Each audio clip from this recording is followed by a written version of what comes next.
6 শতাব্দী মানে ৬০০ বছর ধরে টিকে থাকা একটা বিশাল সাম্রাজ্য। ৩৬ জন সুলতান শাসন করেছেন, আর একসময় তো এটা তিনটে মহাদেশ জুড়ে ছড়িয়েছিল। কিন্তু এত বড়, এত শক্তিশালী একটা সাম্রাজ্যের এমন নাটকীয় পতন কিভাবে হলো? চলুন আজ এই গল্পটার গভীরে যায়। আসলে এই প্রশ্নটাই তো আমাদের ভাবায়, তাই না? কিভাবে একটা সাম্রাজ্য যার ভিত্তি ৬০০ বছরের পুরনো, মানে এত গভীরে যার শিকড়, সেটা হঠাৎ করে যেন ইতিহাসের পাতা থেকে উধাও হয়ে গেল? আসলে এই রহস্যের পেছনে আছে একের পর এক কিছু ভুল সিদ্ধান্ত আর এমন সব ঘটনা যা পুরো ব্যাপারটাকে আরও জটিল করে তুলেছিল। একবার ভাবুন তো, যখন এই সাম্রাজ্য তার ক্ষমতার একেবারে তুঙ্গে, তখন এশিয়া, ইউরোপ আর আফ্রিকা এই তিনটে মহাদেশেই তাদের দাপট ছিল। এর বিশালতাটা কল্পনা করলেই বোঝা যায় যে এর পতনটা কতটা বড় একটা ব্যাপার ছিল।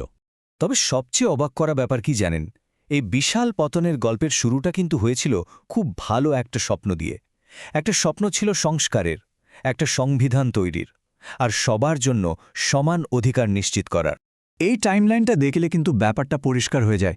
সাংবিধানিক সাম্রাজ্য গড়ার যে আশাটা ছিল সেটা কত তাড়াতাড়ি শেষ হয়ে গেল। মানে ১৮৭৬-এর সংবিধান এলো, আর ঠিক তার পরের বছরই রাশিয়ার সাথে যুদ্ধ শুরু হলো। যুদ্ধে হারের পর সুলতান দ্বিতীয় আব্দুল হামিদ ভাবলেন এই সংবিধান চলবে না, সোজা সংসদ ভেঙে দিলেন, সংবিধান বাতিল করে দিলেন। ব্যাস, মাত্র ২ বছরেই সেই সমতার স্বপ্নটা ভেঙে চুরমার হয়ে গেল। এরপর প্রায় ৩০ বছর সুলতানের শাসন চলল, একটা গভীর ভয়কে কেন্দ্র করে। তার মনে সবসময় একটা প্যারানয়া কাজ করত যে কেউ হয়তো তাকে ক্ষমতা থেকে সরিয়ে দেবে।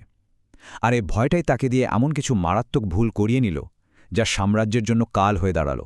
এই স্লাইডে যে পয়েন্টগুলো আছে সেগুলো কিন্তু সত্যি অবাক করার মতো। ভাবুন, সুলতান নিজের ক্ষমতা বাঁচানোর জন্য এমন সব কাজ করলেন যা তার নিজের সাম্রাজ্যকেই ভেতর থেকে দুর্বল করে দিল। মানে নিজের ক্ষমতা বাঁচাতে গিয়ে তিনি নিজের সেনাবাহিনীকেই অস্ত্র দেওয়া কমিয়ে দিলেন, ইউরোপের তৃতীয় বৃহত্তম নৌবাহিনীকে বন্দরে বসিয়ে রাখলেন, আর মিলিটারি একাডেমির তুখোড় তরুণ অফিসারদের প্রমোশন আটকে দিলেন। আর সবচেয়ে বড় ভুল, ম্যাসিডোনিয়ার নিরাপত্তার দায়িত্ব তুলে দিলেন প্রতিদ্বন্দ্বী রাশিয়া আর অস্ট্রিয়া হাঙ্গেরির হাতে। এটা ছিল একটা আত্মঘাতী সিদ্ধান্তের মতো।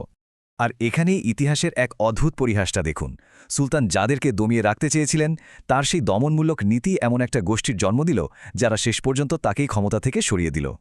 এখানে আসলে ক্ষমতার হাতবদলটা খুব ইন্টারেস্টিং।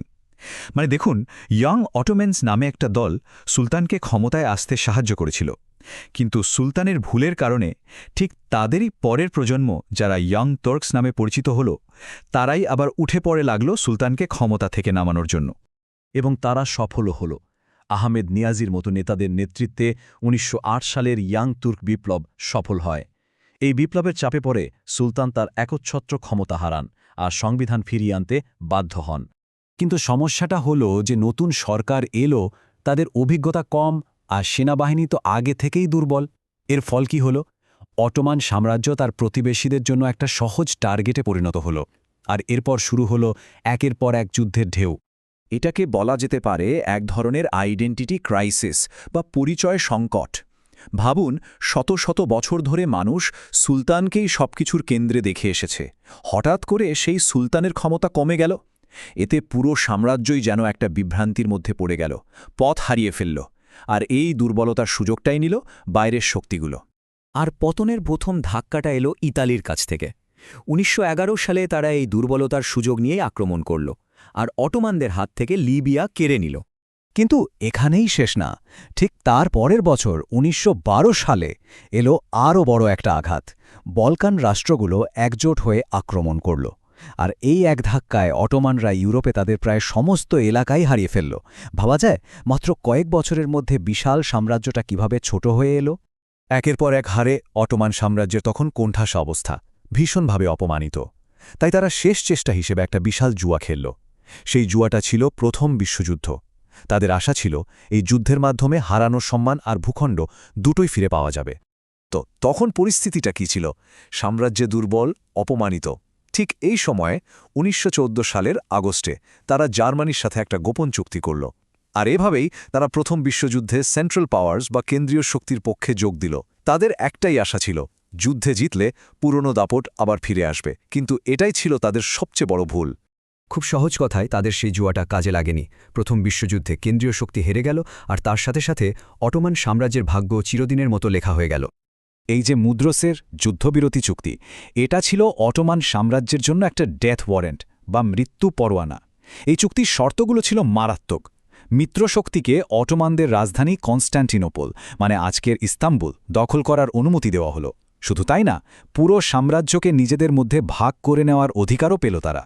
আর এই ছবিটা দেখলে সেই ভাগাভাগির ব্যাপারটা আরও পরিষ্কার হবে। দেখুন, ব্রিটিশ, ফরাসি, ইটালিয়ান, গ্রিক সবাই মিলে কিভাবে একসময়ের বিশাল এই সাম্রাজ্যটাকে একটা কেকের মতো ভাগ করে নিল। অটোমানদের জন্য যা বাকি রইল তার নামে মাত্র একটা রাষ্ট্র, যার নিয়ন্ত্রণও আসলে মিত্রশক্তির হাতেই ছিল। কিন্তু গল্পটা এখানেই শেষ হয়ে যায়নি, কারণ এই ধ্বংসস্তূপের ভেতরেই থেকে জন্ম নিচ্ছিল এক নতুন জাতি, এক নতুন পরিচয়ের। যখন সবাই ধরেই নিয়েছিল যে তুর্কিদের অস্তিত্ব হয়তো এবার শেষ, ঠিক সেই সময়েই দৃশ্যপটে এলেন একজন নতুন নেতা, মুস্তাফা কামাল আতাতুর্ক। তিনি দখলদার শক্তির বিরুদ্ধে তুরস্ক স্বাধীনতা যুদ্ধে নেতৃত্ব দিয়েছিলেন। আতাতুর্কের বার্তাটা ছিল খুব পরিষ্কার এবং শক্তিশালী। তিনি বলেছিলেন, ওরা অটোমান সাম্রাজ্যকে ভাঙতে পেরেছে, কিন্তু তুরস্ককে ভাঙতে পারবে না। তার লক্ষ্য সাম্রাজ্য বাঁচানো ছিল না, ছিল তুর্কিদের নিজেদের ভূমি আর পরিচয়কে রক্ষা করা। আর এই জাতীয়তাবাদের দাকি পুরো জাতিকে এক করে ফেলেছিল। আর এভাবেই গল্পের শেষ অঙ্কের পর্দা নামল। ১৯২২ সালে সালতানাত বিলুপ্ত করা হল। পরের বছর ১৯২৩ সালে জন্ম নিল তুরস্ক প্রজাতন্ত্র। আর ১৯২৪ সালে খিলাফত বিলুপ্ত করে রাজপরিবারের সবাইকে নির্বাসনে পাঠানো হল। এভাবেই ৬০০ বছরের পুরনো অটোমান সাম্রাজ্যের ছাই থেকে জন্ম হল আধুনিক তুরস্কের। পুরো ঘটনাটা শোনার পর একটা প্রশ্ন কিন্তু থেকেই যায়, তাই না?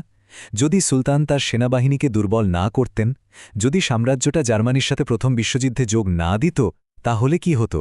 আজ কি বিশ্বের ইতিহাস বা মানচিত্রটা অন্যরকম হতো? অবশ্য ইতিহাস তো আর যদি কিন্তু দিয়ে চলে না। যা ঘটেছে তা আমাদের জন্য একটা বিশাল সাম্রাজ্যের উত্থান আর পতনের এক অবিশ্বাস্য শিক্ষণীয় গল্প হয়ে রয়ে গেছে।